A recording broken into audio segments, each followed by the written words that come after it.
Well, we covered this already. There is no such thing as the cloud, okay? That is nothing but a nonsense marketing term for a mainframe, a server farm, or a data center, okay? They are all the cloud. This amorphous cloud is nothing new.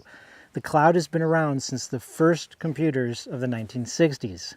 As soon as you network computers together, you are cloud computing. But remember, virtual servers are a new thing with the cloud as of 2014 or so, and those never existed before. And those are a very cool feature of the cloud. Virtual servers offer great value to users because they provide global redundancy and scalability. And remember, kids, the world owes you nothing until you create things of value.